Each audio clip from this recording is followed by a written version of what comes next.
कर्मों का फल भोगना ही पड़ता है।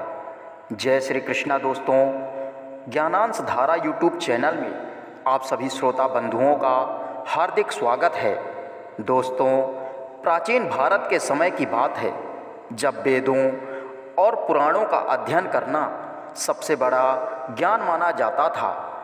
एक छोटे से गांव में एक अत्यंत विद्वान ब्राह्मण ऋषि विश्वामित्र अपने परिवार के साथ रहते थे। उनके पास वेद, पुराण, उपनिषद और सभी धर्म ग्रंथों का विशाल ज्ञान था। गांव के लोग उनकी बहुत इज्जत करते थे और किसी भी प्रकार की समस्या के समाधान के लिए उनके पास आते थे।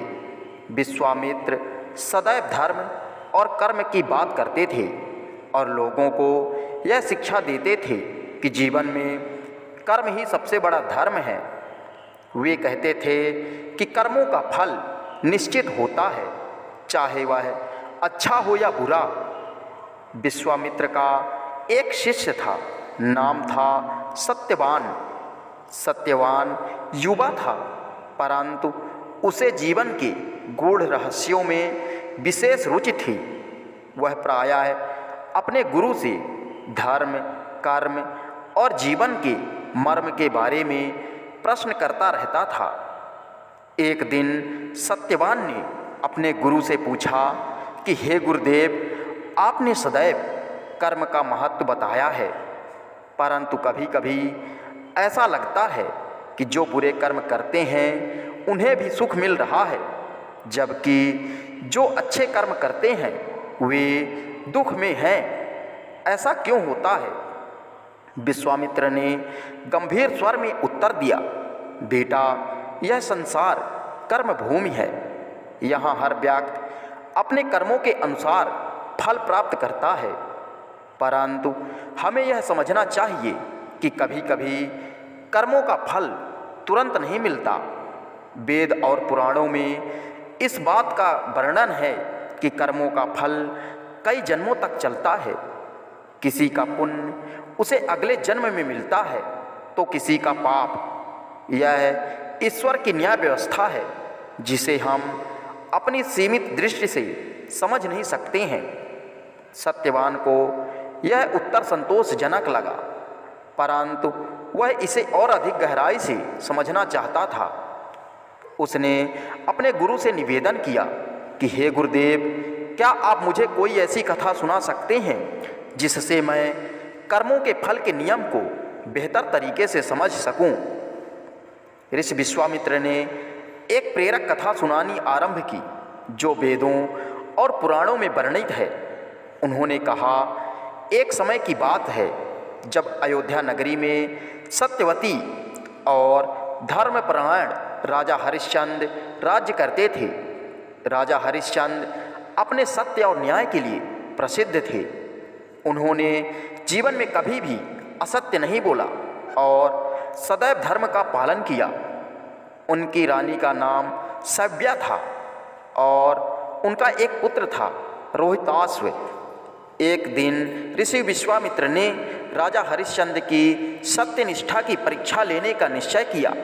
उन्होंने राजा के सपने में आकर उनसे कहा कि उन्होंने एक यज्ञ आरंभ किया है जिसमें राजा को अपना राज्य और संपत्ति दान करनी होगी।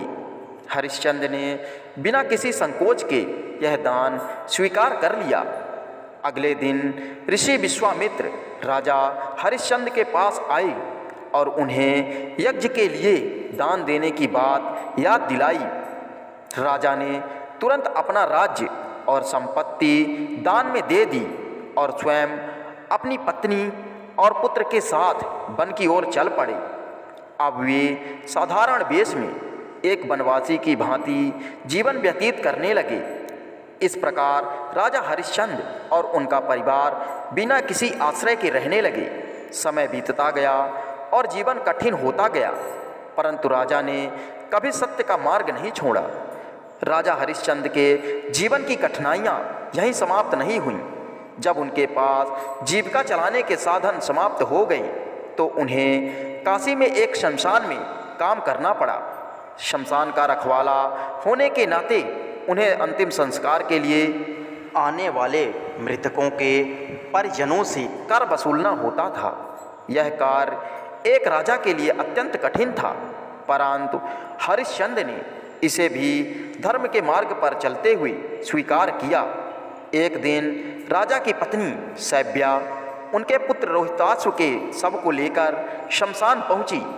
उनके पुत्र को सर्प ने काट लिया था और उसकी मृत्यु हो गई थी। सैव्या ने अंतिम संस्कार के लिए शमशान का कर चुकाने के लिए कोई धन नहीं था। राजा हरिश्चंद्र ने अपनी पत्नी को यह कहते हुए रोक दिया कि धर्म का पालन करते हुए हमें नियमों का उल्लंघन नहीं करना चाहिए। इस परीक्षा में भी हरिश्चंद्र सत्य पर डटे रहे। उन्होंने कर के बिना अपने पुत्र का अंतिम संस्कार नहीं किया। सैव्या के दुख का कोई ठिकाना न था, परंतु वह अपने पति की धर्मनिष्ठा का सम्मान करती थी। यह देखकर देवता प्रसन्न हो गए। सत्य, धर्म और कर्तव्य पालन की इतनी कठोर परीक्षा देने के बाद भगवान ने प्रकट होकर राजा हरिश्चंद्र को आशीर्वाद दिया। उन्होंने कहा, तुम्हारी सत्यनिष्ठा, त्याग और धर्म पालन ने मुझे प्रसन्न किया है। अब तुम्हें अपने कर्मों का उचित फल मिलेगा। तुम्हारे पुत्र रोहिताश्व को जीवन दान दिया जाएगा और तुम्हें तुम्हारा राज्य और समस्त वैभव पुनः प्राप्त होगा। राजा हरिश्चंद्र ने अपनी निष्ठा से यह प्रमाणित कर दिया कि कठिन से कठिन परिस्थिति में भी सत्य और धर्म का पालन करने वाले को अंततः विजय प्राप्त होती है। उनके कर्मों का फल उन्हें अवश्य मिला, भले ही उन्हें इसके लिए बहुत दुख सहना पड़ा। विश्वामित्र ने इस कथा के अंत में सत्यवान से कहा, देखो सत्यवान, राजा हरिश्चंद्र की यह कथा सिखाती है कि कर्मों का फल कभी तुरंत नहीं मिलता। हमें अपने कर्मों में धैर्य और निष्ठा रखनी चाहिए। यह संसार एक परीक्षा की तरह है जहाँ ईश्वर हमें परखते हैं और हमारे अच्छे और बुरे कर्मों का फल हमें इसी जीवन में या फिर अगले जीवन में अवश्य मिलता है। राजा हरिश्चंद्र ने भी कठिन परिस्थितियों का सामना किया, परंतु उनके सत्य और धर्म के पालन ने अंततः उन्हें विजय दिलाई। सत्यवान इस कथा को सुनकर अत्यंत प्रभावित हुआ और उसने निश्चय किया कि वह भी अपने जीवन में सदैव सत्य और धर्म के मार्ग पर चलेगा। उसने समझ लिया कि जीवन में चाहे कितनी भी कठिनाइयाँ आएं, हमें अपने कर्मों से कभी पीछे नहीं हटना चाहिए। इस कथा का सार यह है कि कर्मों का फल निश्चित है। वेद और पुराणों के अनुसार ईश्वर के न्याय की व्यवस्था अचूक है। चाहे कर्म का फल तुरंत मिले या जीवन के किसी और समय पर, वह अवश्य मिलेगा। राजा हरिश्चंद्र की तरह हमें अपने कर्मों में अडिग रहना चाहिए, क्योंकि वही हमारे भविष्य का निर्माण करते हैं। दोस्तों, अगर यह कहानी आपको पसंद आई तो कृपया कहानी को लाइक करें और चैनल को सब्सक्राइब करें। जय श्री कृष्णा। राधे राधे।